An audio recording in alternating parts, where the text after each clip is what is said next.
Shall we start? Everybody ready? Yeah, no, please, drink up. All right, welcome everybody to our PCC and ESR panel tonight. This is the third time we are having this group of people together to dialogue collectively in front of folks. And it's exciting. The first time we did this was a year ago at Green Mountain Ranch, the first retreat we'd had in a long time. And it was really wonderful to take the new team out and for a spin, as it were. And it was so fun that we've enjoyed doing it twice. This will be our third time. And when we were trying to think of what kind of a topic to discuss together, to put on the table, and really just to see what happens, the idea we coalesced around is one that I think is dear to each of our hearts in a different way, maybe in some similar ways too, we'll have to see. But it's the idea that philosophy begins in wonder. And that's a statement that it goes back all the way to Plato in the Theaetetus. There's a moment in the Theaetetus when Socrates says, and occasionally tonight I will do this, I will read little quotations that I was going to have up on the slides for you, but it turned out it was blinding us and dazzling us, which is a good thing if you're climbing out of the cave, but it's not a good thing if you're trying to talk to people from a panel. So Socrates says, "For this is an experience, a pathos, which is characteristic of this philosopher, this wondering. This is where philosophy begins and nowhere else." So that's where we're going to start, and as the conversation goes on, we may seed it with some other observations from philosophers, both ancient and contemporary, who've had similar things to say about the way that philosophy begins. But I'm going to use my privilege of actually holding the mic to kick us off, because I think what's so astonishing about that statement is that it recognizes philosophy not as rooted in some kind of itch or trouble or concern about the world, but rooted in a primary emotion and a primary mode of comportment to things, a primary stance to the world that's fundamentally one of, I think, openness and inquiry. I don't even want to use the word curiosity, because when I think about Platonic or Socratic wonder, I don't think it's curiosity in the sense of being like, why is that the case?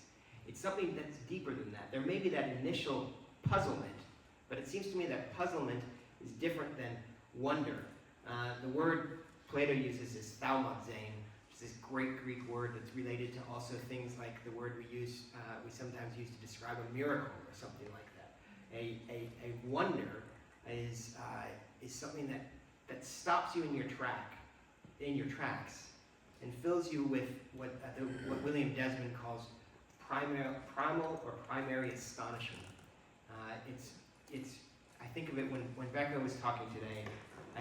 I was thinking of this because I think the wonder that stops you in your tracks as a philosopher and starts you philosophizing is very similar to the wonder that the newborn has at entering into the world. It's the recapitulation of that sense of the astonishing fact that anything is at all, which is really, if you pause on it, when you wake up or when you're out with friends or when you're in an altered state or something like that, and you recognize just the mere fact of existence.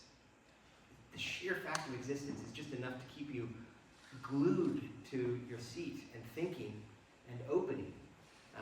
And to me that seems like a very different place to start to do philosophy than, say, because I want to win an argument, or because I'm, even different than, say, when Heidegger talks about being moved by moods of angst, for example. That can disclose something to you, but I'm not sure it discloses what wonder does. And part of what thrills me about this program, and part of what I think makes my experience in the classroom with all of you so rewarding, is I feel like that that astonishment is what brings us here. And this is the last thing I'll say about it, is it's fundamentally a non-reactionary mood, right? It's not defined in opposition to something else. And so it's not dialectically tied to some critique that we're against. It's not even dialectically tied to everything that's going wrong with the world. It's a fundamentally positive movement of, I suppose the other name for it, or maybe one of the secret names for it, is love, which might be why philosophy also includes that word hidden there in it. The love of wisdom is rooted in this primary wonder, this astonishment. So that's how I wanted to get the ball rolling tonight. I wonder if any of my colleagues want to take it up from there. Sarah Lisa. Hold it down. Hold it down till it's green. Can you hear me now? There it is. Yeah, I very much agree that there is this wonder that is a positive, almost loving movement of philosophy. But I think when I think of wonder, it's maybe a different shade. And it begins with the question like, I wonder. And I'm speaking from like traditions of Afrofuturism, indigenous futurism, where it's not necessarily an itch, although it can do that in certain traditions, but it's this like need, this ache of like, I wonder what could be, I wonder about the potential. And it is this positive imagination. And through the wonder of, and so for me it looks like when I'm in the land, when I'm home, I wonder what it could be, like in its full manifestation. And that involves like this positive movement of imagination. So for me, when I think philosophy and wonder, that's the place like I'm situated. It's this very like forward-looking but imaginative process. And I always come back to that essay by Ursula Le Guin, Why Americans Are Afraid of Dragons. Because I think there is this like kind of movement, especially now, of anti-imagination. And so I think imagination is bound up very much with philosophy, at least for me and in this tradition. Love it.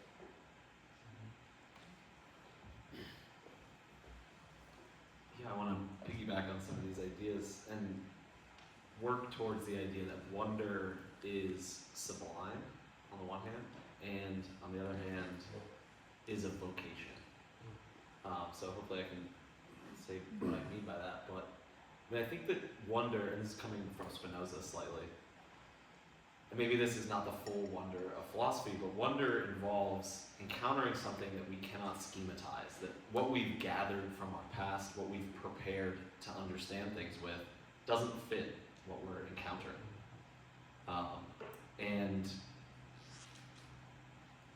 I love this image that comes from the Pythagorean Archytas, who says you should go out to the edge of the universe and stick a stick out there, and what happens then? And not that we should do that, or that we should even think about the universe and whether it's infinite and stuff like that, but as a way of thinking about transgressive thinking, transgressing the limits of what is thinkable, and going up to what we can't think, and encounter with what is unschematizable, unknowable, beyond what we can know. I think wonder places us at the site of what is outside of our ability to understand, but it also is a summoning to go further, or to be inquisitive, or to take a new perspective, to perceive more deeply and more carefully, to draw out contrast, to analyze and synthesize and these kinds of things. And so because it puts us there, in that place, it shows us what we're capable of, which is thinking and understanding and perceiving things differently. And so that actually awakens in us a sense of so in our failure, right, we feel our ability as well. And that creates a vocation, right? Like an artist or an athlete or something like that, they feel their ability, but they also feel their limits. And that is what makes them have passion to continue or change or deepen their way of being. And I think that, so that's sublime in a way because it shows us something. I mean, there's the marvelousness of the wonder itself, which is exciting, but then there is our sort of sense of us being philosophical beings, right? And that inspires us. Yeah, I've already said a lot. Maybe I'll have a lot of other ideas, but Yeah. Go ahead. So I want to pick up the philosophical being. Is my on? No. No. Is the mic on? Yes. Okay, great. I wanted to pick up the idea of the philosophical being and build on that. It is our birthright to be philosophical beings. I love what Jake said about this baby looking at everything anew. There's a great book called The Philosophical Baby that talks about how from the youngest age, I mean from birth, and perhaps even before, we could discuss, babies are observing, making inferences and testing them. It's super fascinating. So it goes all the way down, I guess that's what I want to say.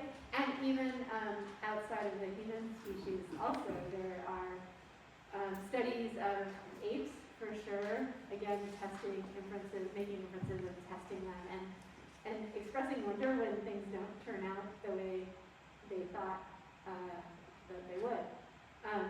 So I think I wanted to provide that context that wonder is maybe a universal inclination throughout humanity, but even beyond. And so maybe a primary way of relating with the universe. And Jake was sharing some synonyms for wonder, which brought to mind awe, the idea of awe, and also which relates closely with the sublime. The Greater Good Science Center at UC Berkeley does a lot of work on the implications, psychological implications of wonder and awe. They're a think tank on positive psychology, so they're trying to understand what aspects of psychology help us enhance our living, and not only the pathologies. And they've come out with a recent study about how experiencing wonder and awe improves mood, well-being, subjective well-being, relationships with other people. I mean, it's just good for you all the way around. I think it lowers heart rates and increases cortisol and all this stuff. So again, sort of a primary orientation toward the world. And as I was thinking about this, with this idea of a primary orientation, I also think about how much it's often suppressed, right? Like how much we're encouraged not to wonder. Like just memorize that, and don't ask about why. So I think there's something actually pretty radical about reclaiming this birthright to wonder and to practice philosophy as an inquiry of love, even. And I also, while I was thinking about that, I wanted to make the distinction between that kind of wonder that's a primary orientation, and I mean, I don't know if it's a distinction I hope we'll discuss. So I'm calling that wonder about the world or the universe, and wonder if. I wonder if we can do this. And so here comes Saturn, because a lot of times when humans wonder if, we can get ourselves into trouble. And which is not necessarily a bad thing, like I think we have to explore, but I think the question of philosophy and the question of wonder can also lead us to think about where are the appropriate limits.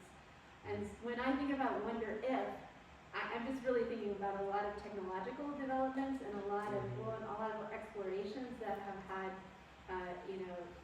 catastrophic effects on other living beings that come out of, I wonder if I can do that. So I'd love to hear other people's reflections on that aspect of wonder too. Yeah, I can pick up on that a little bit. You know, you might get the impression, or maybe outside of PCC, when people in the general public hear the word philosophy, they think it's about knowledge, knowing a lot about what there is and how to classify it and how to think about the relationships between things. But I don't think philosophy is about knowledge at all. I mean, the word itself is love of wisdom, and so you have this sense of love at the core of philosophy, which is a feeling, an emotion. Wonder also is a feeling or an emotion, and so philosophy begins in feeling, begins in this emotional response to something which we cannot fathom. And so wonder is this, even Plato in the Theaetetus, he says philosophy, or wonder is the feeling of the philosopher. It's where philosophy begins, but it's also this primal mood out of which philosophy emerges. And Whitehead would add, 2,300 years later, that philosophy begins in wonder, and at the end, when philosophic thought has done its best, the wonder remains. And so it's not a condition we escape from through the accumulation of knowledge. Philosophy should remind us always that we do not know what is going on, because primarily the question isn't so much what is this, but even before we can even frame a question like that, it's this sheer shock of the fact that anything exists at all. Immanuel Kant famously says, two things fill the mind with ever-renewing wonder and awe: the starry heavens above and the moral law within. And I might quibble with him about the nature of that inwardness as being, subject to categorical imperatives and, laws of understanding and whatnot. But I think there is this sense in which there's a wonder at our own subjectivity and a wonder at this marvelous expanse that we can see when we look out at the natural world, particularly at the sky. And so one way of getting at what is meant by this emotion, this feeling of wonder or amazement, is to just go outside and look at the night sky, particularly in a darker sky like this. I don't know if you can still see the comet that's been visible the last few weeks. A few nights ago, barely out of the corner of your eye, you can see it. But if you use your handy iPhone camera, you can see it even better.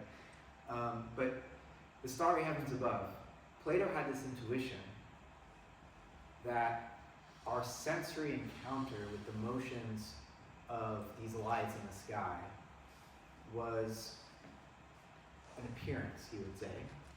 And, we see the fixed stars, and imagine you don't know anything about contemporary astronomy and, Copernicus, and Plato had this intuition that the planets, the wanderers that appeared to make these chaotic motions with the fixed stars behind them, that there was some underlying order there. And it's that feeling of wonder that suggests that there's more than what's initially meeting the eye. I think drives philosophers to look more deeply into phenomena. And so we could say wonder is a primal phenomenon, but at the same time, there's something numinous about it. There's something that we don't know yet, but that we feel as if holding our attention, that if we allow that wonder to capture us, that there is more to be revealed. And so, Plato frames this problem of the planets, that there must be some explanation for this surprising motion of retrograde, planets that seem to be creating these odd loops. And later, we understand why those loops are created.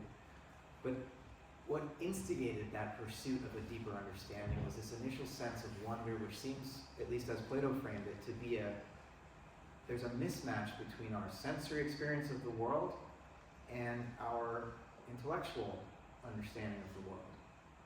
And often Plato is framed as some kind of a dualist who says, well, the sensory world is just an illusion, and what we want to do is escape from that to see the truth, which is these eternal forms, which are perfectly ordered and good and true.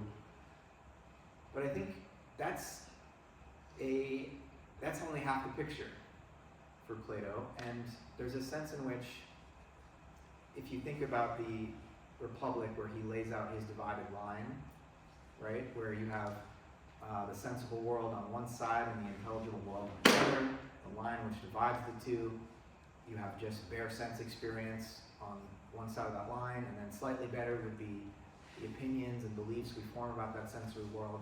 But then when you cross that line into the intelligible world, you've got logic and mathematics that helps us get a better grip on that world, and then you have this noetic sort of intuitive understanding of the ideas themselves. And so a flat sort of reading of Platonism would be that, you know, what we're supposed to do is turn away from the sensory world toward the intelligible world. But I think that's only a kind of turning that's a 180, and what Plato, I think, is really suggesting is that we do a full 360. And we come back to the sensory world, we come back to the awe we experience when looking at the night sky, and recognize it as an expression of the intelligible world, an expression of the realm of ideas, so that the sensory world, rightly seen, is not at all different from the intelligible world. So we can call it a full 360 Platonism, in response to wonder. Not just the 180, that's not the full metanoia. It's a turning all the way about back to the embodied sensory world, and a recognition that that beauty that we experience and the wonder we experience when encountering that beauty is suggestive of the deeper intelligence and order of that world.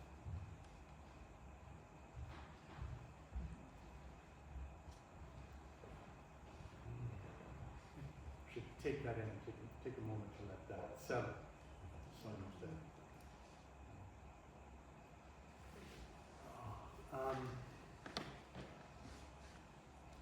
Yeah, I resisted this topic at first for some reason, but it has actually generated a lot of really rich thoughts, and hearing all of you speak even more.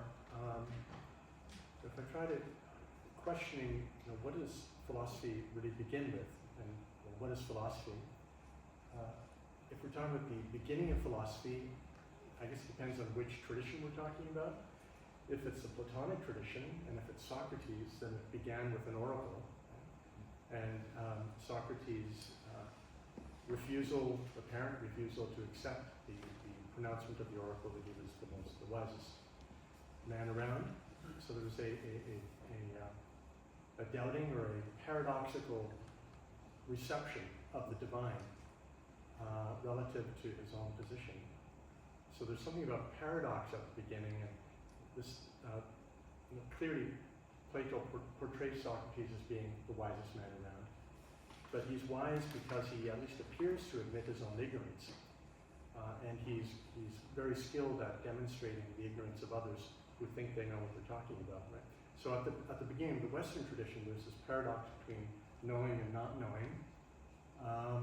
But if you go back even further than Socrates with Pythagoras, there's the Orphic cult. And the Orphic cult of Pythagoras, what they were really interested in was, what do you do after you die? So the philosophy begins in the contemplation and confrontation with death. I can't believe here that I'm reciting with Heidegger. But so that drew me then to, okay, that's the Greek tradition, but there's also, there are other kinds of philosophy. There's religious philosophy, not only philosophy of religion, but religious philosophy. If you think go from Athens to Jerusalem, this line came to me: the fear of the Lord is the beginning of wisdom. And knowledge of the Holy One is true understanding, it continues. But fear of the Lord is the beginning of wisdom. So what does that mean? That led me to later, almost 2,000 years later, to Rudolf Otto, the phenomenologist of religion, in his book The Idea of the Holy, who characterized the essence of the religious experience with this idea of the numinous, which we hear a lot in our program, usually in connection with Jung. And Otto described the numinous as this Latin phrase, mysterium tremendum et fascinans. So a mystery which is both fascinating, fascinans, and here we have the awe. So we're riveted by the mystery, but it's also overwhelming, and you alluded to that with the idea of the sublime. It transcends our capacity to seize conceptually, at least initially. But then philosophy is born in the futile attempt to try to make sense of this fundamentally irrationalizable encounter with the holy and the mystery and inevitability of our own death. Right? So to me, there's a deep truth there that I want to honor with the fear of the Lord being the beginning of wisdom. If you think of the Buddhist tradition as well, the Buddhist philosophy, if we can call it a philosophy, begins with the encounter with old age, sickness, and death, and not turning away from that. And by opening to dukkha, or suffering, that eventually leads to the kinds of insights into dependent co-arising that we heard about from Elizabeth especially, and I'm not sure if we heard it elsewhere this while we were here, but so these are some thoughts, and I'll just conclude with, if we pursue that line, linking the beginnings of philosophizing with an encounter with the mystery of the holy, however we want to define that also involves the paradoxical experience of our own awareness faced with the apparent imminent annihilation of that awareness at any moment, right? That sort of tension. We're led to people like Nicholas of Cusa, that Jake is really on top of. I hope you get a chance to study Nicholas of Cusa with Jake, who took up this idea that we find as early as Socrates of wisdom being a learned ignorance, docta ignorantia. So it both begins with that paradox, and in a way it ends, it tarries with that paradox of knowing, not knowing, and we find it in Jung with the idea of the unconscious, right? And finally with Hegel, the idea of the complexity oppositorum that also comes from Nicholas of Cusa. So it may begin with the fear of the Lord, or with wonder, but it ends with Hegel.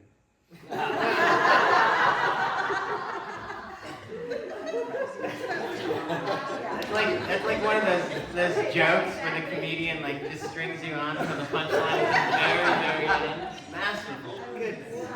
That's another conversation. Yeah, no, we're good.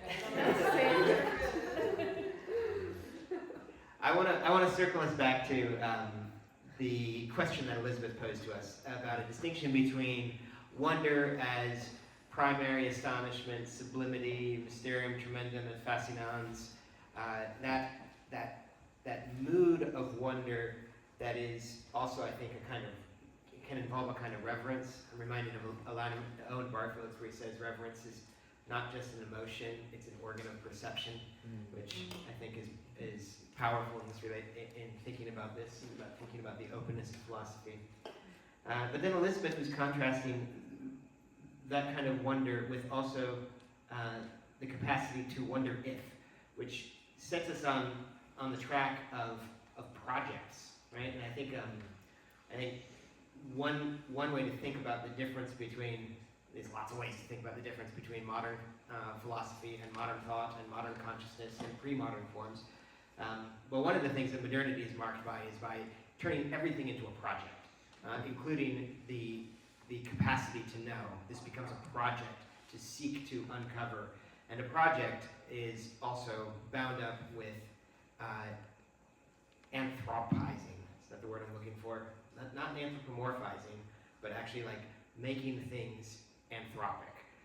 It's the projection of my designs, our collective plans, our will, finally, onto the rest of the world.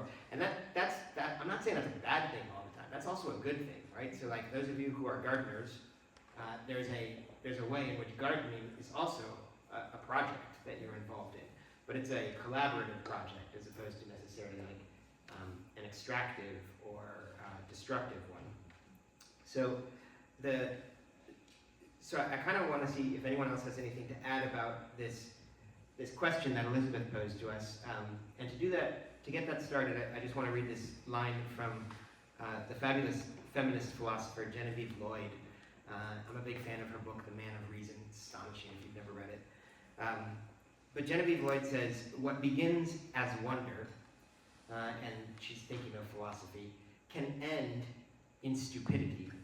And I think she means that in two ways. Both it can end in silence, which is fine, but it can also end in collective stupidity, like in really, really desultory consummations of our activities together. Like this is a terrible thing. And in many ways, as we stand, in the midst, not even at the brink of, in the midst of the sixth extinction, as we stand in the midst of the concatenated polycrises that the globe finds itself riveted by, I think we can, at least I can resonate with Genevieve Lloyd's point that what began in wonder can end in stupidity and idiocracy. But she adds, yet when we find ourselves wondering at our collective stupidity, that can itself in turn be the beginnings of a newfound wisdom. And I thought that was salient to what you were asking us to consider, Elizabeth. So I wanted to bring that up and see if others would like to add to that.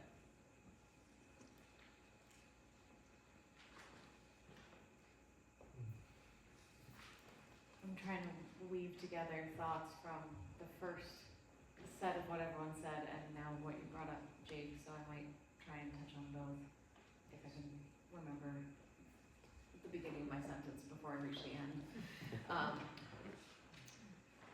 I like how Sean focused on the word begins in this phrase, and I think there are a few ways that we can look at that. One, as Sean laid out, kind of going back historically of what do we mean by begins. But as both Jake and Elizabeth brought up, and this has very much been on my mind, that beginning again that happens with every new life, and how each person from the start of their life kind of goes through this philosophical journey, and that does begin in a state of expansion and openness to the full sensory but also interior world. I see again of this phrase, philosophy begins in wonder, and just wanting to focus on that in for a moment, of that state of interiority within the wonder, that we have to be inside it to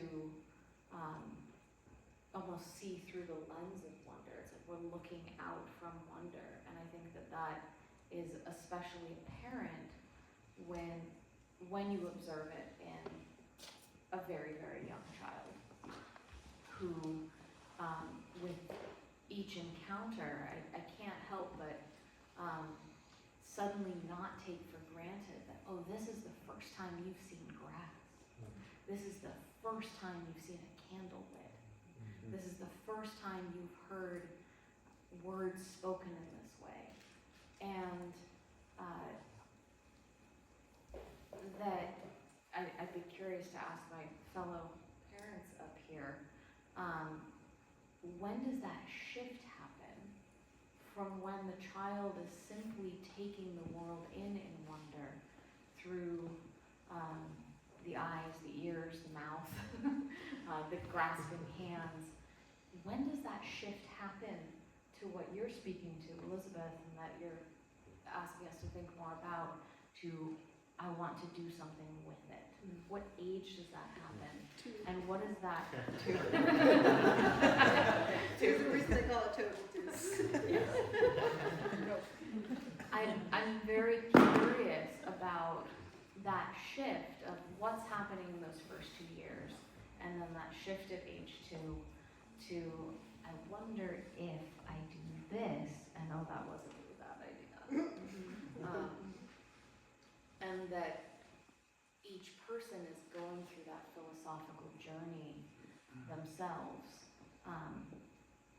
as well as kind of recapitulating the whole history of philosophy in some ways, or histories of philosophy, histories of philosophies. Keep pluralizing it.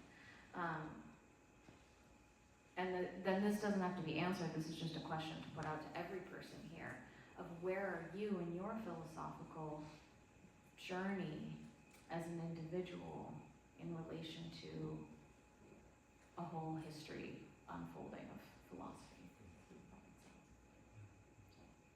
Those are my wonderings. Yeah, absolutely. So I think it's such a privilege to be a parent for so many reasons, but one of them is to return to that very incandescent state of wonder. That otherwise, I think it's absolutely possible to return to that, but it requires more conscious effort. But when you watch your child see or do something for the first time, it's amazing. And I have a young dog who is seeing stuff for the first time, and that's also taking, like, she's seeing Halloween lights for the first time and freaking out. But then it was like, wow, you've never seen this before. So I think that really points to the value of intergenerational relationships. But like taking them seriously, not only because they're precious and we love our people, but also because what it allows us to do. I think I love your question about from what wonder about to wonder if, and I think it's even earlier, like 6 months or 4 months or something. I was trying to remember when my daughter started to try to change her world, but it's like as soon as they can move, really, maybe 3 months, for sure, like starting to pull up on the table and then finding out that then you fall down and working through that. But so I think that you've pointed out how original, actually that's now connecting me to sort of original sin also, but how original this idea of changing our world is, as well as the wonder about being fundamental. And I'm not saying that changing our world is original sin, but I'm saying that we always have the inclination perhaps to change things, and then we have to ask ourselves about implications. And we have to wonder at our own stupidity, right? I love that phrase that Jake brought up.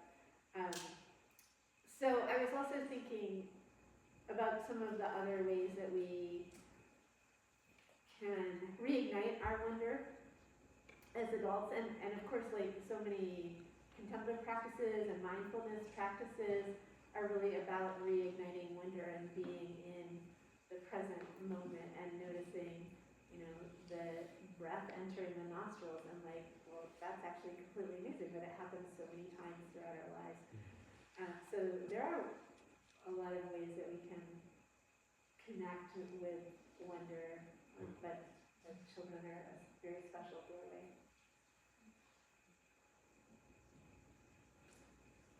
So many amazing things that are being brought up. Hearing you, Becca and Elizabeth, talk about this tension between wonder and the management of wonder, wanting to control the wonder. And then I've been sitting with what Sean said about the mystery, the paradox. And it reminds me of a lot of these earlier discussions in medieval natural philosophy, where anomalies were described as wonders. They were described as miraculous, as marvels. And there was this kind of awe around two-headed chickens and eight-limbed children and things like that. And then it was rooted in this divine cosmological understanding that yeah, the world is just a marvelous thing, these miracles happen all the time. But there was this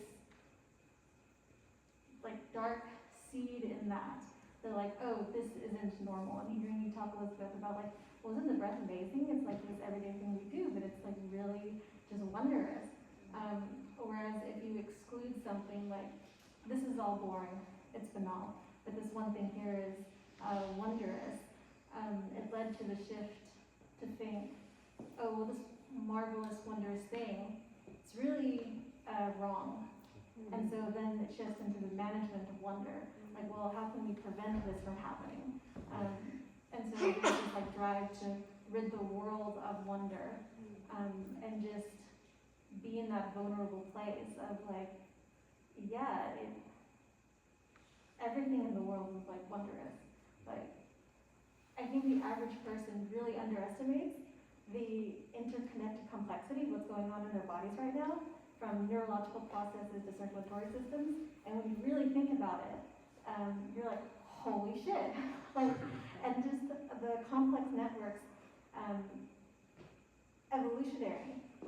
When you think about it, millions and millions and billions of years went into your circulatory system. And we just treat that as like, yeah, you know, no biggie, no deal, but it's really this wondrous thing. And so hearing y'all talk makes me think about that tension between wonder and just sitting in that vulnerability, alongside wanting to like manage the wonder and control the wonder, and by, I guess, knowing more about it, we treat it as this kind of banal thing that we can manipulate and just move through our own will. I just had the thought, philosophy begins in wonder, and philosophy ends without wonder. Ooh, nice.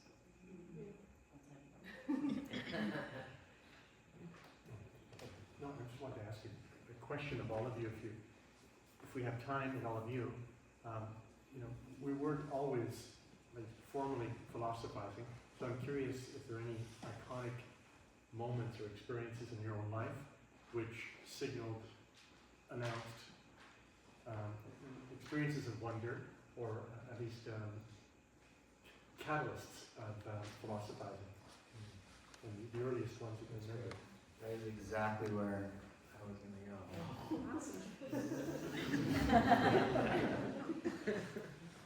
I remember being 6, going on 7, Saturn quarter cycle, and I was jumping on my mom's bed, and she was on the phone with a friend of hers, and suddenly this thought just came into my mind that she was going to die one day. She was perfectly healthy. It wasn't imminent or anything, but I just realized that, oh my God, one day my mother's going to die. And I just stopped jumping up and down and started crying hysterically, and she thought I hurt myself. She's like, did you bump your head on the ceiling fan? Like, what's going on? And I couldn't even articulate what it was. I just said, Mom, I don't want you to die. And she's like, I'm fine. What's wrong? I'm becoming a philosopher.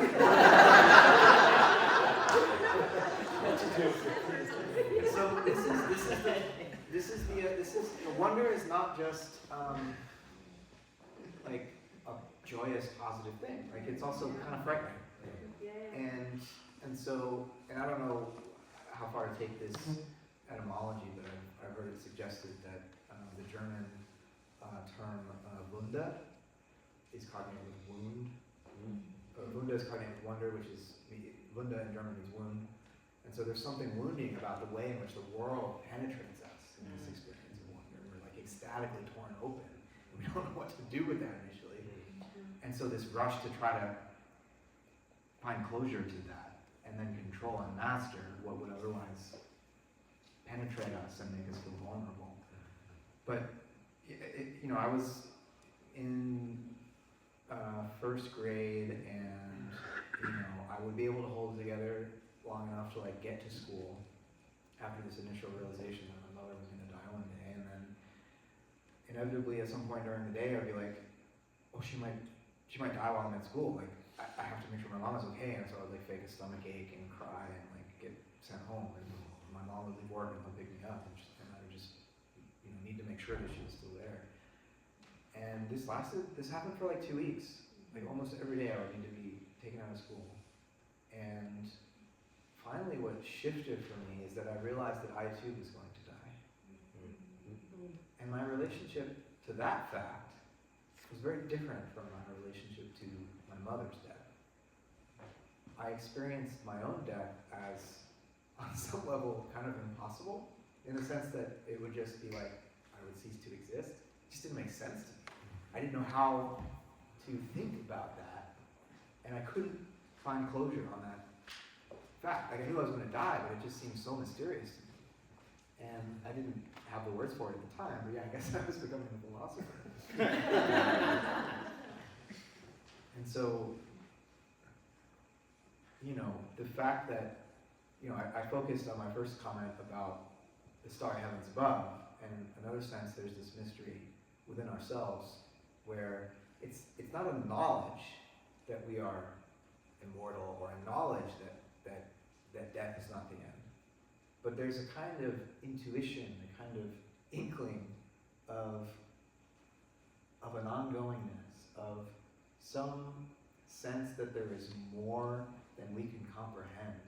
And so it's easy to think that we know that when we stop breathing and there's no more oxygen in our blood and our brain shuts down, that the lights go out and that's the end of consciousness or existence. But if we stay in the wonder, which it's, at least for me, hard not to stay in that place, then it seems like confronting our own death becomes a portal into the infinite. Just as the sky is a portal into the infinite. And, maybe these two mysteries connect in some strange way. Which is something we study, I think, in this program of ours. And so, yeah, that's my earliest sense of the way in which wonder can be totally terrifying, but also open up into this deeper experience of a form of infinitude that, again, is not a knowledge that I have, but an experience that penetrates me and opens me to possibility that I will never comprehend and that will never be something I can master, but that keeps me wondering. I have when I first maybe wondered if, and I don't know if this is the first, but it's a story my mom loves to tell, that one day I tried to explain to my mom that actually the tooth fairy works with the Sandman and grinds up the teeth and then puts that in your eyes, and that's why when you wake up you have. So I was constructing. It's not one.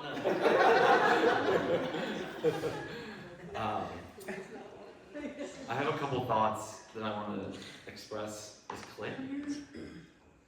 Oh crap! Well, that kind of ruins one of the things I wanted to say, which was geared towards Claire. But I'll start with one, and then I'll still say it, even though Claire's not here. But I just wanted to say a couple things about just the event of being in wonder, and in the scholarship on emotions and embodiment and things like that, they'll talk about the physiological sides of wonder. Our jaw drops, our eyes do things, we turn our head to this, like even dogs turn their head to the side, right?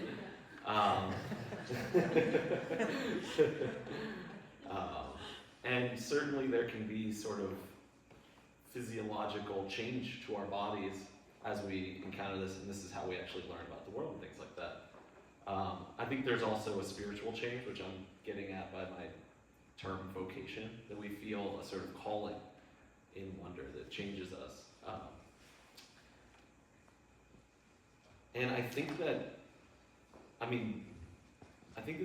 wonder is actually evidence against reductionism. Like if we really analyze what's going on in wonder, like I don't want to say that it doesn't have anything to do with the body, that's why I just mentioned all that stuff.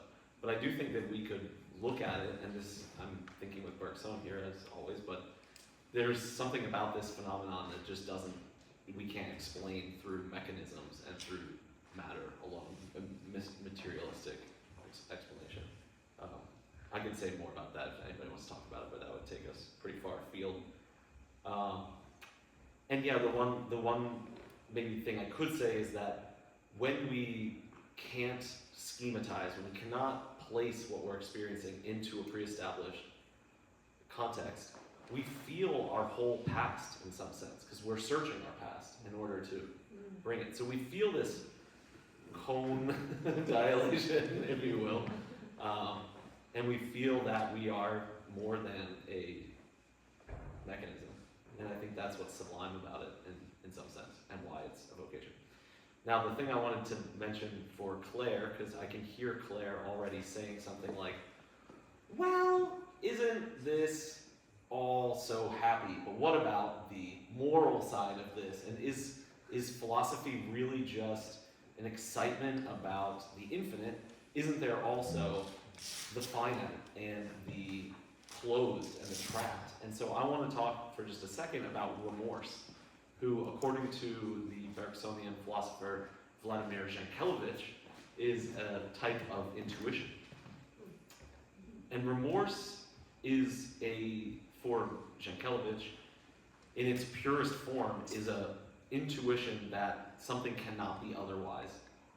You did something, or somebody did something that shouldn't have been done, and it can't be undone. And you don't ask to be forgiven. You don't ask the person if you can recompensate them.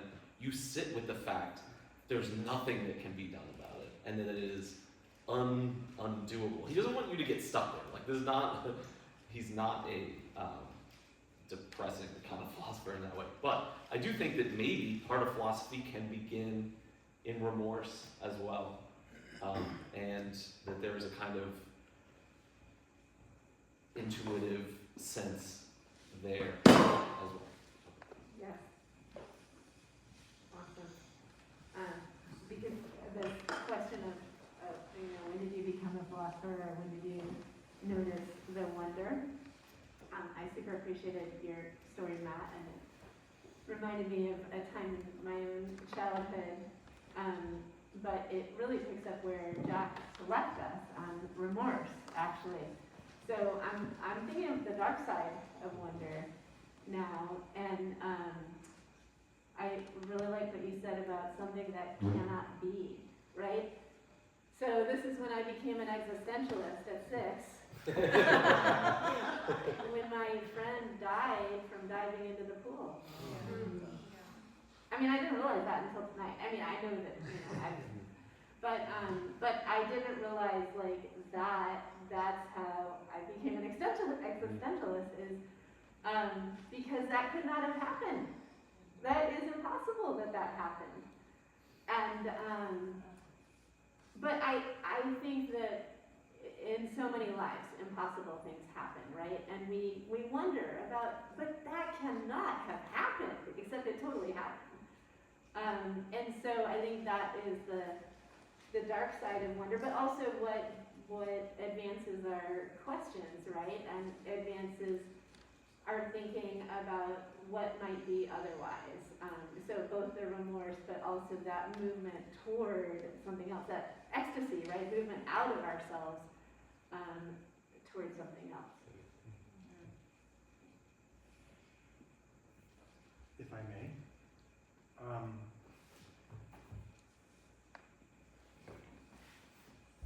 Some of you know that when I was 7, my father died of a heart attack like that in the car before leaving the driveway. And I remember hearing the horn, so I'm looking out the window and seeing him.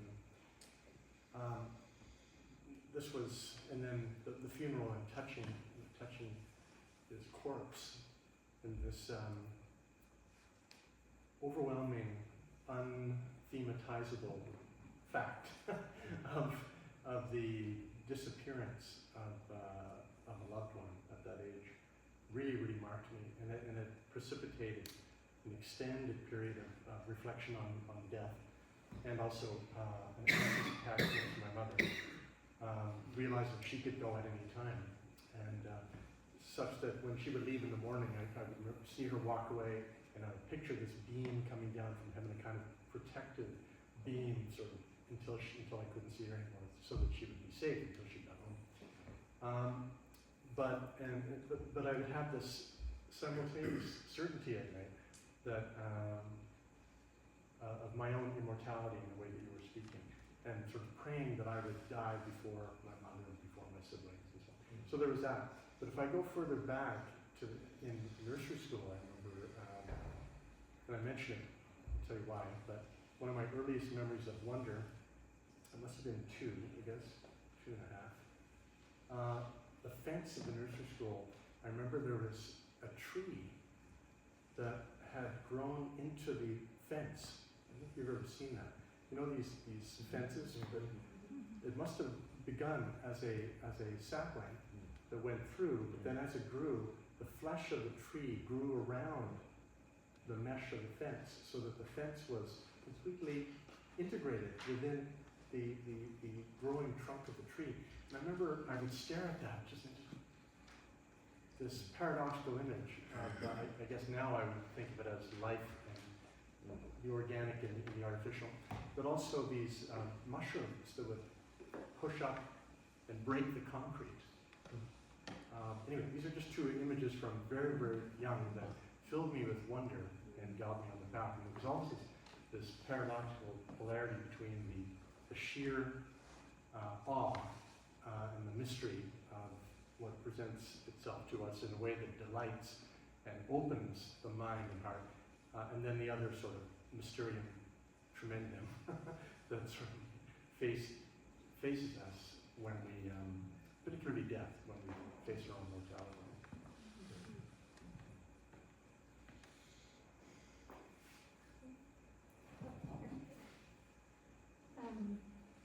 I wasn't going to share this, but since you asked the question, Sean, and paradox and contradiction, that keeps coming up. My moment of coming to philosophy was when I was 7 and my uncle was murdered. And there was a moment of, I guess, suspended reality. And so you talked about like this couldn't have happened. And it's like just hanging in air, like, the Wile E. Coyote style. It's like, that kind of like suspension of time and space. And we were a Catholic family, so I always associated the smell of like holy water and pine pews and frankincense with a sense of just mystery and awe and safety and comfort and warmth. And there was after that suspension of time, then became the fall. And my life was just contradiction at that point. Because if we were a good Catholic family, why did this bad thing happen? If we were supposed to love our neighbor, be kind, forgive, why was my family suddenly advocating for like a death penalty for the people that did this thing? And I think in that kind of impossibility of awe, that's the moment I became a philosopher, because I very much wanted to like figure out, I wanted to resolve that contradiction. And if I were just smart enough, and if I just like knew enough, I could solve it and everything would like go back to the way it was. And I think it was a very, and in some ways I'm still on that journey of just like, yeah, shit happens. I mean, that's it is. That's what it is. But there's also a kind of mystery to life that if you don't know how to accept, if you don't know how to respect, if you don't have a sense of compassion with yourself, to be vulnerable and to accept that our lives are just contradiction and mystery, then you're going to be miserable, and it's going to lead you to some very dark places. So that was my moment that just, what's that painting where, and there's probably many of that, like sublime moment of like you're on the cliff and there's like crashing waves and there's the lightning. That was like my moment of like philosophy.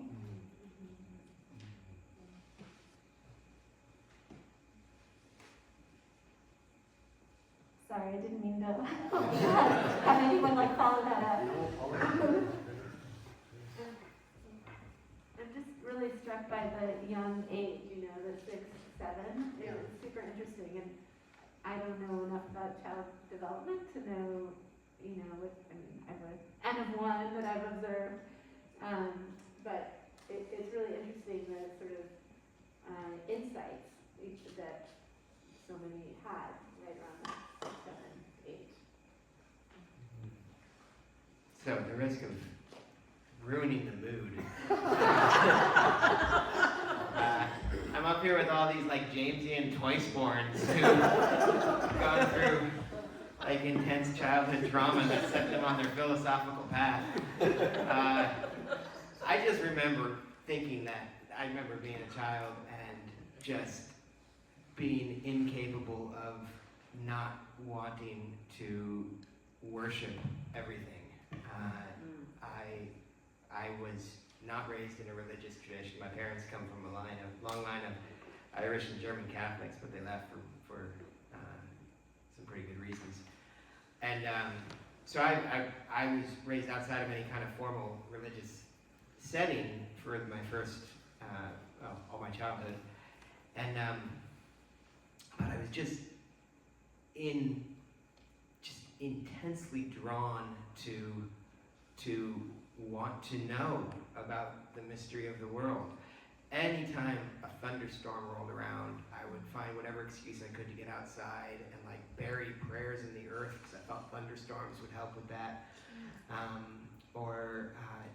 Some of my earliest conversations that I remember from kindergarten, talking to other children about what I thought about God. I used to sneak books home about, like I'd go to the library and like sneak out books about religion or out-of-body experience or whatever. And like I'd take them home and I'd read them under the covers. So there wasn't a besetting trauma or a break. It was like just pure Jamesian once born over here with like a really shallow emotional life. And just a lot of draw to those kind of questions. So that was me. The woundless wonder. I was thinking when we were talking about death that obviously I've lived a half century almost, and I have encountered a lot of things since my childhood, and I think philosophy, Plato talks about it as preparation for death, and I've found that to be the case, is that I find, even though I've got like this constitutively positive emotional response to the world, that's kind of my baseline, I think maybe part of why I was drawn to philosophy, getting a little more serious, is I think my temptation would be to turn away from things that I didn't want to look at as much.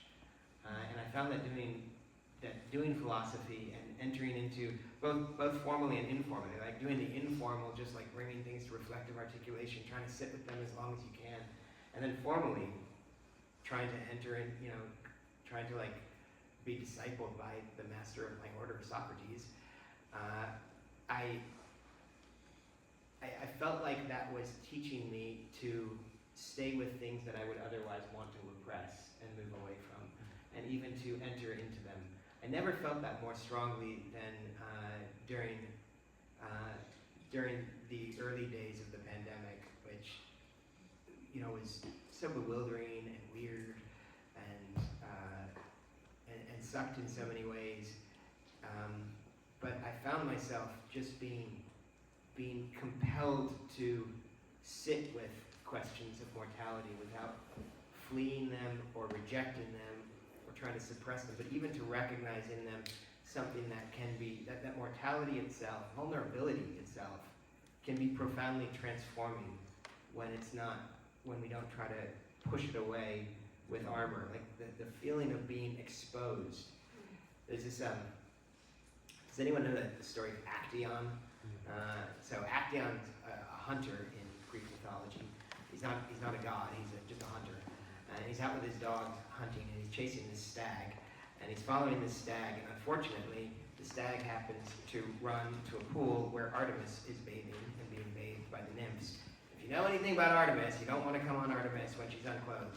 So Artemis looks at Actaeon and turns him into a stag, and his hounds subsequently chase him, run him down, and devour him. So the hunter becomes the hunted, and he's torn to pieces.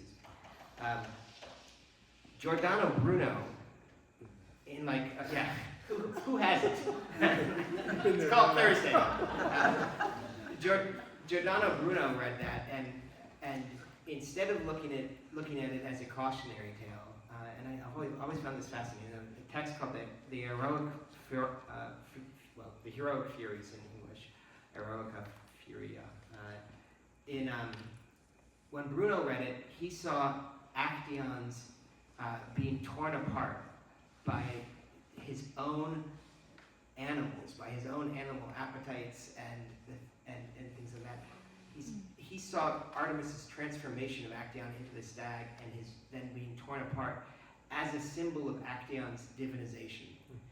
And I've sat with that for a long time, trying to think, like, was Bruno just crazy, or is there something there? And I think what he's trying to point to is this conjunction between our own mortality and vulnerability and our divinization. And it's precisely in those places where we're broken apart, where that capacity for transformation is most fully realized and manifested. But that didn't come to me through life. I had to read to get there. Maybe a previous.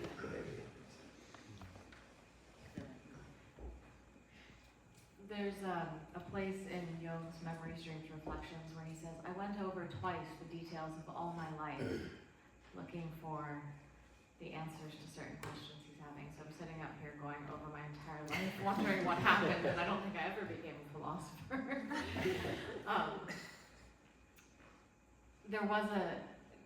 This isn't a good example story, but it keeps coming up, that there was a moment that I was sitting in my mother's car, driving under the Rainbow Tunnel, going towards the Golden Gate Bridge, on the way to school. I was about 12, and I suddenly thought, how do I know I exist?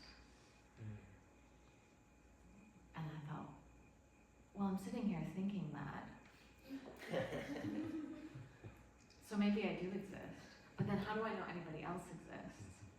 And then it was many years later that I found out about Descartes.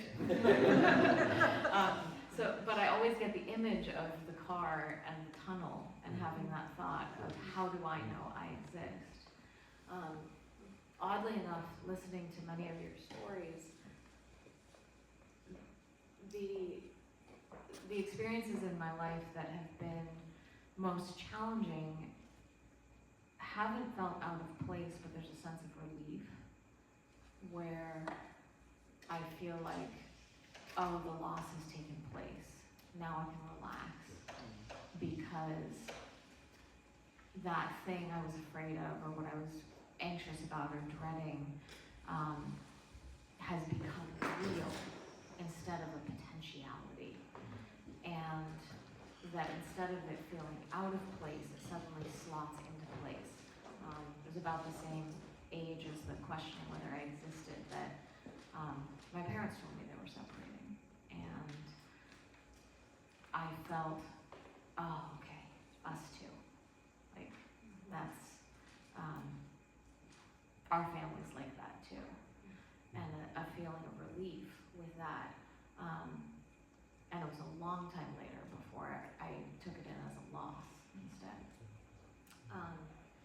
But I think in the same way that many of you are identifying the moments that you became philosophers, I think for me it was more, when did I become a psychologist? And those encounters with psyche along the way. And honestly, the real turning point was encountering PCC. And realizing that what is being taught here in this program, that was really when that feeling of rightness came in, not as a loss, but a sense of that's what I'd always been looking for. So, but I don't count myself as a philosopher. Maybe I'm an odd one out. And scene. Should we open it up for questions at this point? I had one. Oh, sorry, Jack wanted to go. If that's okay. Yeah. Just one more thought on this that brings in another myth and kind of brings some of these themes of the existential. I hope I get all the details of this myth. Jay, you can help me if I'm not totally right, but King Midas tracks down it's either Selenius or Marcius, one of these Dionysian types, and catches him and says, what is the meaning of life? Like, what is the purpose of human life? And he says, you fool, why would you ask me this question? The best thing is to never have been born, and the second best is to die as soon as possible. Which is just very existential, depressing at that moment. But I think that it points at the wonder as a beckoning of our freedom. That like, do we listen to this crazy Marcius who knows if he's playing a trick on us or not? Like, do we just accept this cynical, we could say, existential view, or do we therefore have to find the meaning that lies behind it?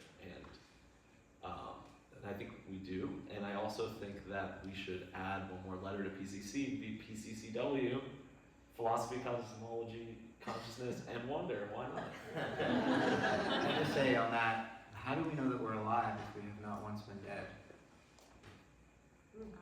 I think about that. How do we know we are alive without the comparison of It's like dead, or we are not already in some sense dead? I just want to say, I love how metal this panel is.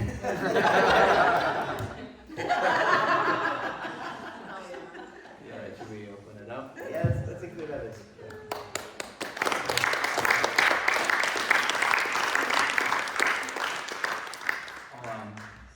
Yeah, let's have one mic down here. Brian? I'm curious to hear from some of you, maybe an answer or your perspective on the question that Dr. Allison raised about how do we reignite wonder in a world that often tries to, snuff it out.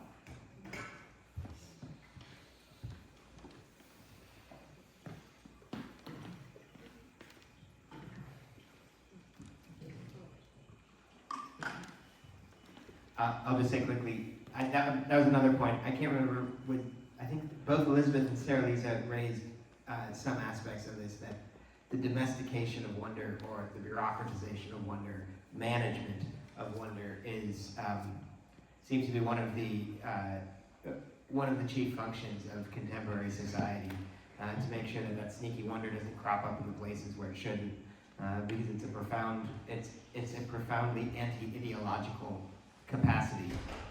The whole function of ideology is to make you think that something has to be the way it is, and that it's perfectly natural that it should be this way, so that you can't see that it could be otherwise, that it's contingent histories and cultures that have brought about the conditions you're living in, and it didn't just have to naturally unfold this way. And wonder is like the great interruption in that. It opens that hiatus in which suddenly everything just looks a little stranger, and you're like, whoa, that's weird. And that feeling, wow, that's weird, also opens up the capacity to think, oh, and it doesn't have to be that way. And so your question is like, how do you cultivate that? That's, I think, a profound question, and I think there are multiple ways to do so. For me, a lot of that came by reading, but not only by reading. I also, I remember discovering early on in my life, somewhere between the age of like 6 and 14, that you could just stop and look at things, and if you just stop and pay attention long enough, you can just begin to feel the queerness or the strangeness of reality itself. And that's dangerous, because it can go in two different ways. It sometimes can go in the direction of sudden, like maybe you felt this way when you're like on a bus and you have a fever, or you've been working too long, been up too long or whatever, and you start to look at people and they look strange, and in Sarah Lisa's kind of work, you begin to see people as looking a little monstrous. I call it caritatis interruptus. It's when like when your love function just stops working well, and you begin to see others as just kind of alien. That's one kind of, that's like this sort of like H.P. Lovecraftian vision of the world suddenly becoming weird. But you can also stop and just attend to things, and if opening your attention long enough, I found sort of naturally, it was really delightful actually, that the world could just begin to feel almost like I have to gesture with my hands to describe it. It's like I can feel like I can put my hand into the world right here in front of me, and it's different than I expected it to be, and it wants to be touched, and it is opening. And that there are lots of ways one can cultivate that. There are meditative practices, and I read a lot of poetry, and I find that really helpful. But I think it can also arise naturally. You can just once you get the taste for it, it's very hard to stop doing that unless you just get overlain again with that domestication and bureaucratization of wonder, that there really are systems set up around us whose intention is largely to sort of suppress that. I don't know that anyone thought about how to suppress that, but like if you look at what they're doing, that's how they're functioning, and that seems to be what the intelligibility of that system is aiming at. So that's a thought. Yeah, I think that's all like wonderful advice. It reminds me of that like saying that you can't imagine our way out of capitalism, but nobody could imagine the way out of the divine right of kings. And so I've mentioned imagination, but I think there's a danger in that question. Well, like how do I get there? Because that's just more management. And I think it's rather how do I create the situations where wonder can naturally arise? So poetry, imagination, but also just play. Like I've been wanting to play that weird ball thing outside, but I haven't been able to find anybody to, and there's this kind of, it might have been Jack, he mentioned that like, we feel it in our body. It's like a phenomenological thing that happens. And play is where it just comes up naturally. When you're like in the moment and there's that kind of wonder of, I'm moving my body and this thing's going on and I'm doing this thing with other people. So I think creating scenarios where that wonder can come up, whether that be poetry, writing, play, I think is, and maybe it is splitting hairs, but I think it's like an important like nuance.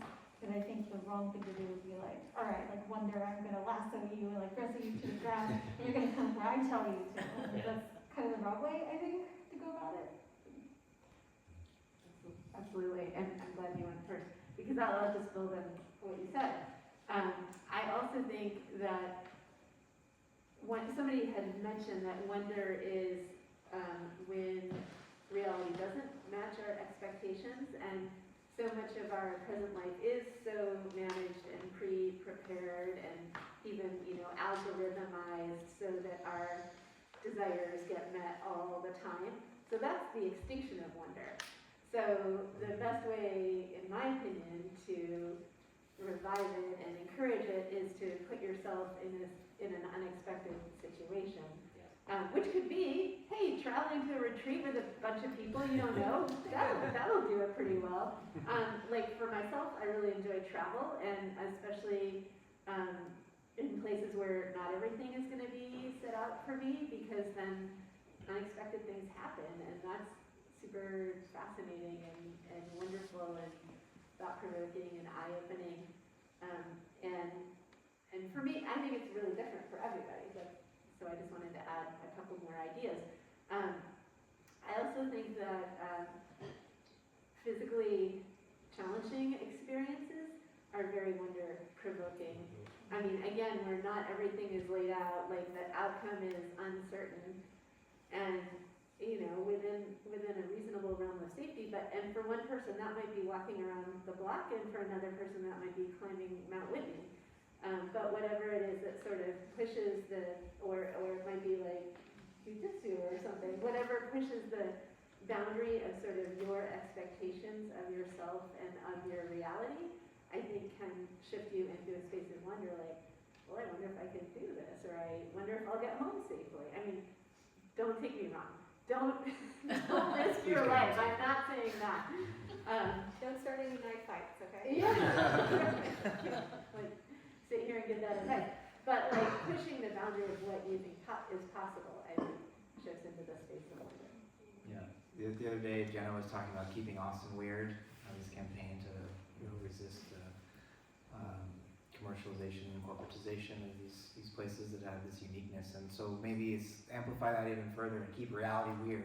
And never take for granted the fact that it is just absolutely bizarre that we have like 2 ears and 2 eyes and a nose and a mouth. And like, think about all the other creatures on all the other planets that are out there that look so different from us.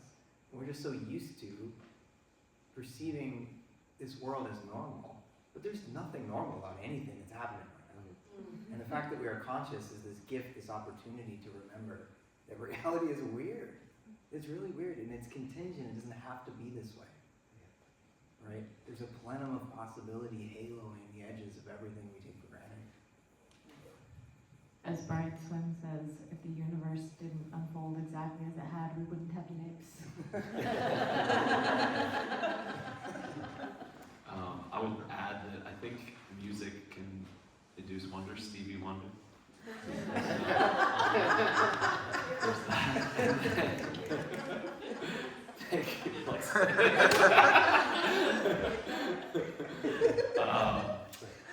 Well, I would just add, I think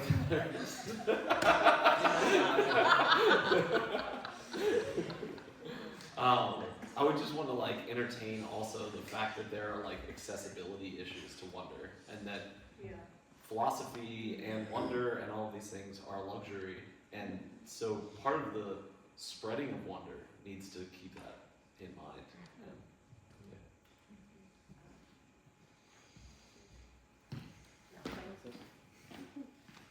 Say more about Stevie Wonder. I just wanted to chime in, Jack, to what you just said about like accessibility to wonder, particular things, and oftentimes what I found is that tending to the micro can induce the most amount of wonder, like the worlds within worlds within worlds. I mean, even we were walking today and ran into Elizabeth and Erica, and I was expressing my love for lichen and how like even just this, I mean, it kind of can grow anywhere, and just to begin to imagine like what is going on in these like really small places, it's just quite unimaginable, and for myself, it can take me into that deep place of wonder. And I think that for some reason the suburbs have been coming up a lot through our cosmology class, and I think that they're kind of an assault on wonder in many ways, and yet there's still these patches, and if you go into the micro, I think that that's a possibility of inducing awe and wonder, and it can kind of creep in anywhere, because life has this peculiar way of pushing through the cracks, in a sense. So I just wanted to add that. Anyone on this side? Stop.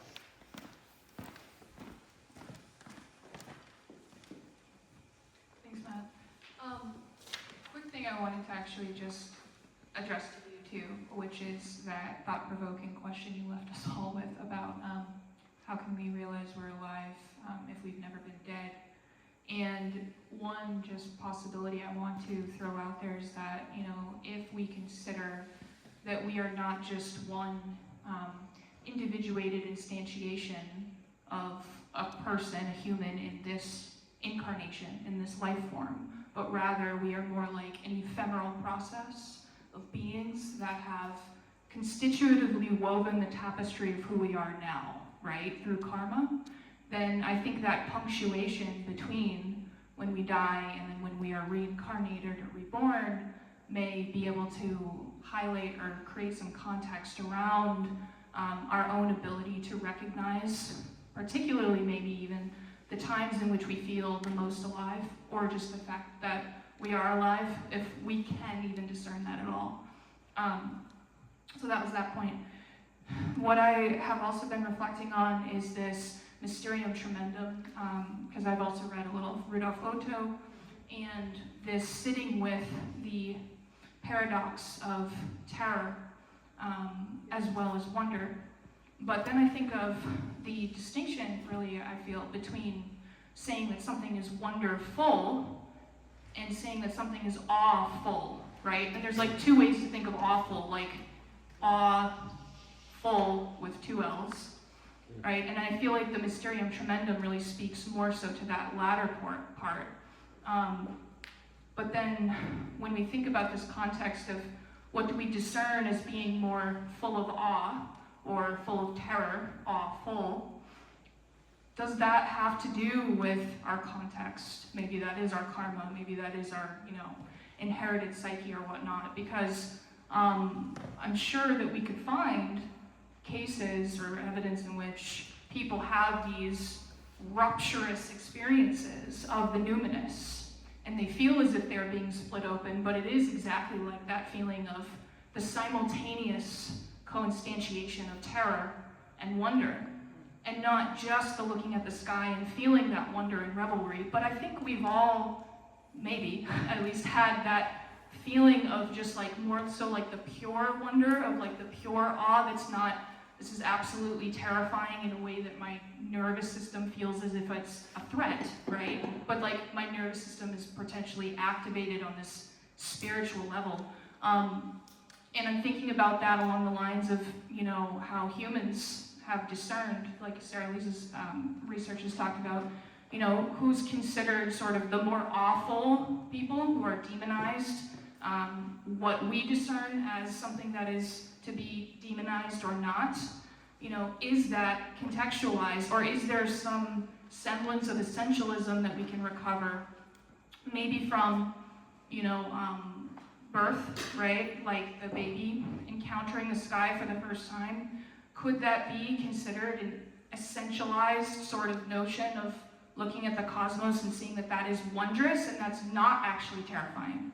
Or maybe that speaks also to where they're coming from if they're inheriting some karmic lineage that makes them have that. Maybe it doesn't matter about age at all, and it is just contextualized, right, and cultural, because it's about also not just the feeling that's essential within us, but what we're sort of categorizing as such, right, when we put language to it.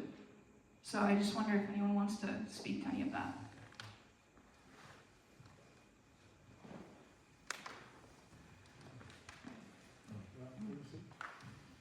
Just speaking to the latter point of not the awful, but the awful, and linking to the comments about poetry and earlier, just these lines from Blake that I know Jake at least will immediately recognize. But today I saw these red-tailed hawks, and I was far enough away from here that I could actually outstretch my wings and pretend that I was a hawk, that I was flying and not worried about being looked at.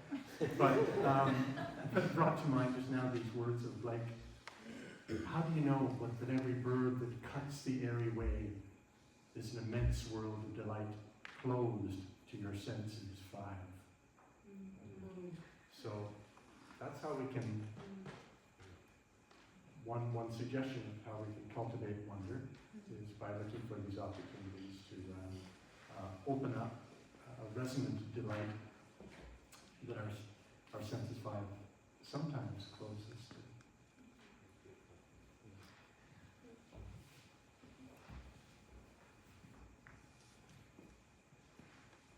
Yeah, thank you for that question, Saw. I think it's really interesting, like what is the source of wonder? Is it something innate? Is it contextual? I would say yes and neither nor. For me, when I look at mountains, it's like very much the sublime. But I imagine maybe people in Bhutan don't have that same reaction because it's very like mountainous and they're used to living on cliff faces and things like that. So maybe there is something to the contextual, to the environmental. But I also think that there is something innate in us that responds and engages with the wonder of the world. How it does that? Maybe there is something karmic about it. Maybe it is something psychological. I think we can investigate these questions over multiple millennia and never come to a consensus, but again, that's just part of the mystery, and that in itself is wonderful. as Jack was talking about, what we're doing here is a privilege, it's a luxury, and that is just such a gift that we have to think about these things. Since you brought up the folks in Bhutan, they actually do consider the mountains sublime and terrifying. Yeah, it's super interesting.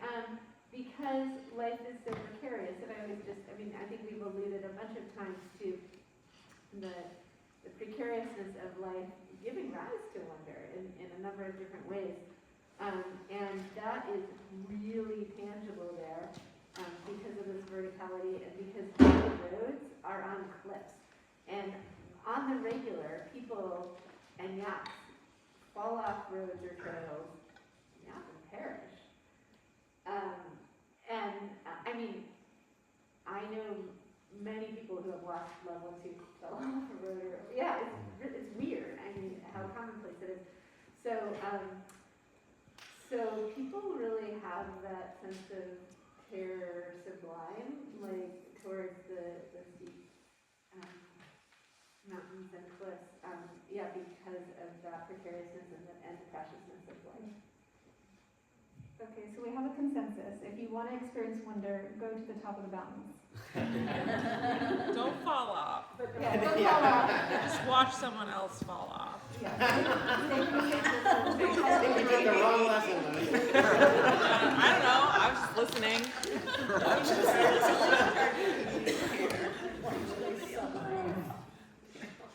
Go ahead. No, you go. I'm reminded of this line in Heidegger, and probably 85% of the time I talk about Heidegger, I'm criticizing him in some way, but here I'm the other 15%. And he, in the text, What Calls for Thinking, talks about what is most thought-provoking is that we're not yet thinking, or that if we are trying to be thought-provoking, we have to feel the unthinkingness of our thought. So I think there's something really profound in that.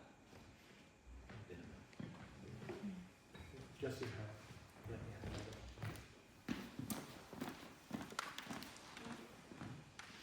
I was thinking about how Charles Taylor writes about how the human spirit longs for meaning. It's kind of an inherent facet of humanness. And I was thinking about this whole conversation about wonder, if there's also not a longing in humanness for wonder. And then I was thinking about the monetization of wonder, which seems to be surrounding us, and if that's not a way that it actually numbs our ability to actually experience wonder. So I just thought I'd throw that out as a question for something to think about or talk about. In this awesome book that Jake recommended to me some years ago, Shoshana Zuboff. Yes, that one. And the book is The Age of Surveillance Capitalism. So I commend this book to you all. It's fascinating. One of the things she talks about, so it's about how our technology follows us, tracks us, knows so much about us. And she talks about, this book is, 5-7 years old at this point? So she talks about this thing that's going to happen in the future, which is happening now actually, that say you go to Tokyo and you haven't been there, and your phone knows like what kind of cocktail you like, what kind of sushi you prefer, what kind of restaurant vibe you like, and you land and your phone's like, why don't you go to this restaurant? And you go, and of course you love it because everything is catered to your taste because your phone has directed you to the place that has the kind of food and beverages you like. But that is the death of wonder, right there.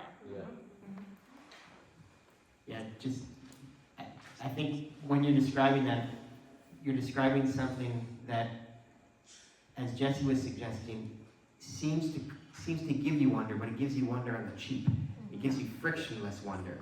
And it's this movement towards making a frictionless society where you don't have to encounter the rough edges of reality or of other persons or of restaurants where it turns out actually you don't like that kind of food, or of encounters that are genuinely terrifying, that movement towards frictionless is also, I think, it can sell itself as wonder. You know, suddenly you get to see all these gorgeous pictures of sublime mountains on your wallpaper for your screen, but you're not engaging in the work of going as you did to Bhutan, which is different entirely.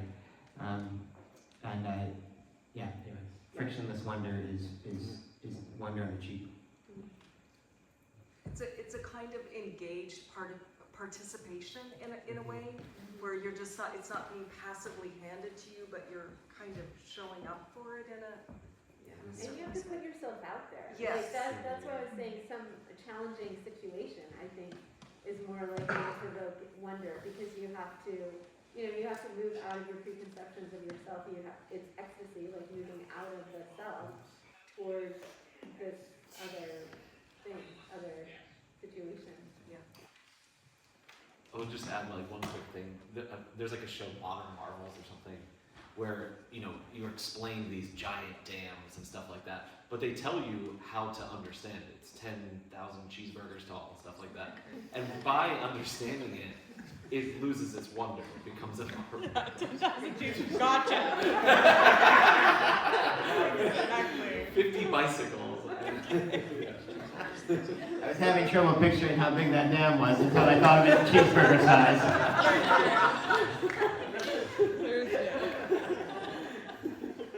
Jack, you can count on him for the illustration. This last bit might hold some of the key to the answer I've been sitting here chewing on. I appreciate, moved to tears by the way that this whole conversation has walked the tightrope of awe and awful, wonder and terror. And I'm thinking of my daughter's now 9, but when in her 8th year, so it seems like there's a theme, 6, 7, 8. I'm not a child psychologist either. When I look at the sky, what a wonderful experience. And she has not wanted to look at the night sky or consider life on other planets, because thanks to her Montessori education, she knows about the Big Bang and the expansiveness of space. And Mom, did you know about the Big Crunch? And the terror of it it was nightly for months. Did I sit and listen to her emotions of terror around this, which also came with my death and her death and the whole shooting match. She's having a philosophical awakening, let's say that. And I'm watching my oldest in his own awakening, and so when I sit down here, my personal dispensation, my personality sees wonder. Ooh, fun. Is life worth living? If we're going to ask the very Jamesian question, is life worth living? Well, obviously, because of wonder. I lean in the direction of life being worth living as an obvious yes. And it's been exposed to me very really and very recently that that's not always an obvious yes. And from what I can tell, I'm new to William James. I'm taking a bit of a crash course, but it seems like his answer is maybe, more of a maybe. And so I guess if I'm to formulate this into a question, which I've also been chewing on ever since this afternoon, Becca, and you gave your presentation, is there a way through the birth canal without trauma? Can one pass through BPM 3 without feeling the crunch? Is terror part of wonder? If we remove the terror part, do we have something flat? is there a way for my boy to have an awakening without just wretchedness? Is this part of the package? Is the inquiry I've been in.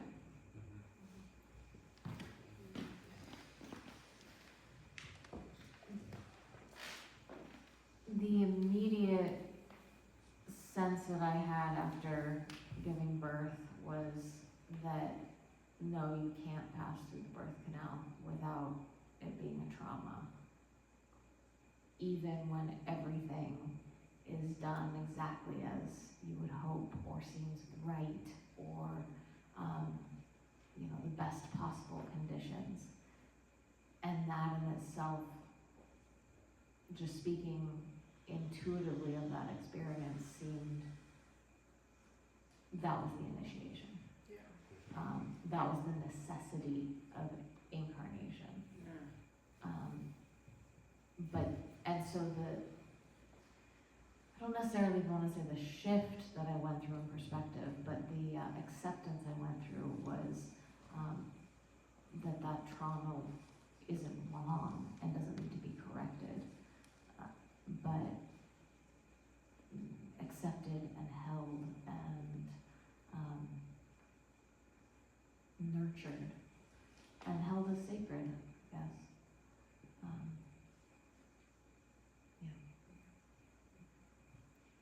Seems like finitude is the price we pay for consciousness. It allows us to have a perspective, which is here, taking in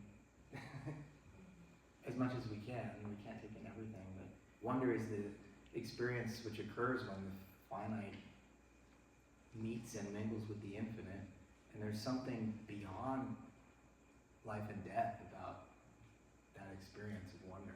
It takes us out of ourselves. It's ecstatic, which is why it can be terrifying if we don't trust it. But then who is even trusting it? Because it's like it's taking us so far beyond the normal sense of selfhood. But it's that meeting place between the finite and the infinite that generates this experience of wonder. And it is, I think, inherently traumatic to become a finite being, but this is related to the idea of consciousness itself, or the capacity to be a sensing being, as a kind of trauma, a kind of wound.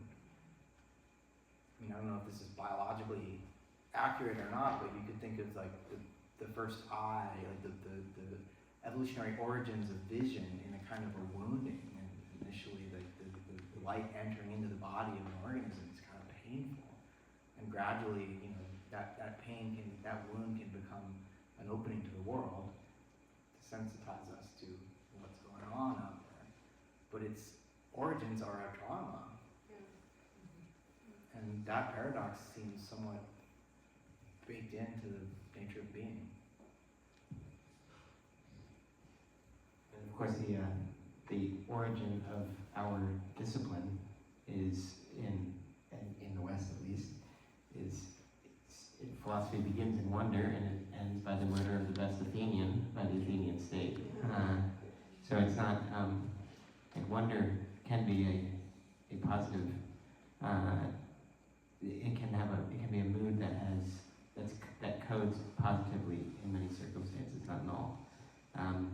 But it's not a guarantee of ease either. And I think the kind of necessary initiation that you're describing, Becca, and that I hear you describing, Natalie, is part of also the philosophical life. And here I don't mean that as an academic discipline. I mean that as an existential way of being.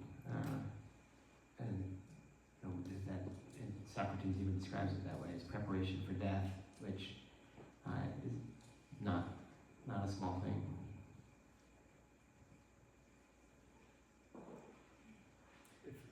Okay, sorry, Kate. I was just wondering, I I was just wondering, so thinking about taking this conversation outward and embodied philosophy and sociologically, I think one response that I thought of was I know a lot of people identify with having depression and would cite that as a reason that they can't experience wonder. And that's a big thing with psychedelic experiences is for a lot of people it's their first experience of wonder that they can remember. So I was just wondering if anyone had reflections on that and if there were more ideas on what we can do, especially with Saturn and Neptune coming up and potentially there being more and more depressed people.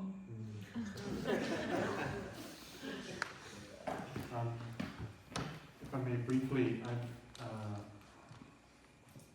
just two things. I want to say something directly to what you just asked, Kate, but it relates to Natalie's comment too about James and Jake earlier about the six souls. So James identified these two basic types, the so-called healthy-minded and the so-called sick-souled. And astrologically, or perinatally, you can think of it in terms of personality structures which on the one hand bracket out the second and third matrices and focus on the first and the fourth. As James put it, there's some people who are constitutionally unable to entertain any of the contractile elements. Or more positively said, some people are born with an extra bottle of champagne to their credit. James wasn't one of them. Then there's the other type, the so-called six souls, who really need to honor the second and third matrices, that moment of passion, the passion moment of the incarnation. So it seems like, that's how we're distributed. But those who might come into the world traumatically, I think in Becca's case, in Aurelio, whatever his karmic, whatever he's coming into the world with karmically, with these two parents and the way the birth was prepared, my God, in a postnatal situation, one can imagine that so much has been done that that inevitable trauma that we all experience coming into the world will have been healed as much as possible in this period. Now, of course, we don't know what the karmic situation is. That's always a mystery, no matter what parents or anybody else will do. So there's that. But Joanna Macy, turning to your question more precisely, Kate, I've learned so much from Joanna Macy about, as we saw today with Jesse's presentation, in the work that reconnects the second moment of the spiral, which is sort of like the two middle perinatal matrices, honoring our pain for the world. More and more as we go ahead, people who are depressed will be depressed for real reasons. And it's not a good thing to pathologize people who are feeling pain for the world. It's sort of a gaslighting. So one thing that we can do is to honor pain for the world, not be afraid to speak about it, and or to sit with it, to acknowledge it. And that in itself can suddenly bring somebody out of what beforehand was a self-enclosed stewing with this pain, to realize, oh, this is actually a healthy, sane response to what's going on in the world. So that's one thing. Yeah, I could build on that just a little bit. In a very sort of concrete way, there are climate grief circles. There's a project called the Good Grief Network, where people gather to share and witness and discuss their grief at what's going on. And I think that's incredibly helpful and necessary. We probably need a lot more of that because there is so much denial and gaslighting, like you just said. That like it's okay and we have to go back to business as usual and the pandemic is over and everything's great, and that's actually not true. So somebody who feels sad about that, they're probably the most sane person around. And we do have, in the US, we have this kind of dominant culture of sort of toxic positivity and like everything's okay and just buck up and be an individual and go out and conquer the world, and there are a lot of good reasons for not wanting to do that. I think that tonight we've discussed a lot of ways that wonder arises from fear and precarity and grief, and so I'm not sure what might be through on the other side of the grief, and that's what Joanne Macy talks about too, is like kind of going through that experience of grief for the world to then see what happens next. And perhaps if that were more broadly acknowledged, we might be able to move toward whatever might happen next after that. May I just mention 2 resources very quickly for those of you who may yourselves or know people? 2 friends of mine, Jim Bendel and Jeremy Lent, have each started their own organizations. One is the Deep Adaptation. Jim is not associated with the Deep Adaptation Forum anymore, even though he founded it. But if you look up Deep Adaptation Forum, it's an online and global community now, including all sorts of cafe, many ways to connect and to refer people resources to deal with this. And then the other one is the Deep Transformation. I think it's Forum, whatever. But look up Deep Adaptation and Deep Transformation. I just wanted to add, since both Sean and Elizabeth brought up Joanne Macy in response to your question, and her work around grief and that feeling of allowing your heart to break open to feel the pain of the world, that Joanne Macy was born in Saturn Neptune. So she really is a model of how to live that planetary combination that we're experiencing now collectively and will be for the next couple of years. And I think a lot of living through a Saturn-Neptune period is allowing oneself to surrender to those feelings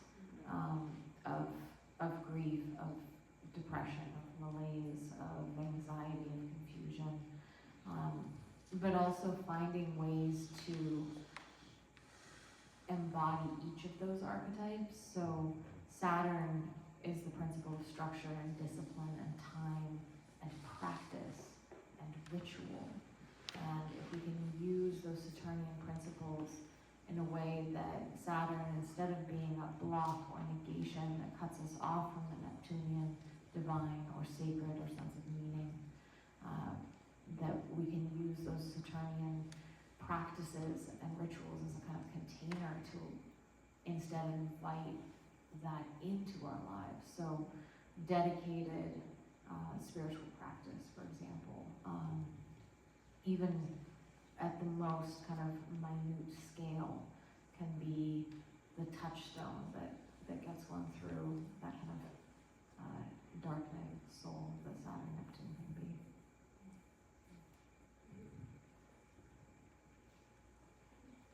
I think that there's been so many wonderful things said about the need to sit with grief and sit with the sadness, because there's so many reasons to be sad. And depression in particular can be a totalizing experience. There is nothing outside the depression. It is this black void, and you just sink deeper and deeper and deeper. But as someone who has suffered with depression, and continues to suffer from complex PTSD, I do think at some point you do need a shattering of that totalizing experience to help break up the void enough so that you can crawl your way out. And if you're lucky, you'll have people who will reach in and help pull you out. And I think, for me at least, because I'm all about practical advice, humor has been a great resource for that. My partner is a clown, and I don't know where he got this, but he says that something's either good or it's funny, meaning that you can even find humor in the bad. And I think one of the great things about just social media, about streaming, even with all the bad stuff, is it's made comedy so much more accessible than it used to be. And there's so many people doing like amazing things to make the worst experiences that people can connect with funny. And there's that contradiction of, this is such a traumatic experience, why am I laughing about it? Someone made me laugh about it. And that moment of like fracturing, breaking it apart, can help someone out of that. I don't know if that was helpful, but I thought I would share that because I do think that the tricky thing with depression is that if you can't find your way through that, you just sink deeper. I just want to say right next to the emotion of wonder on either side of it is joy and grief. And there's something about comedians. Is this a Sun Saturn thing? Like Jim Carrey or Robin Williams? Like they're so hilarious, but also they can play these roles. They're so deeply serious and tragic. Right?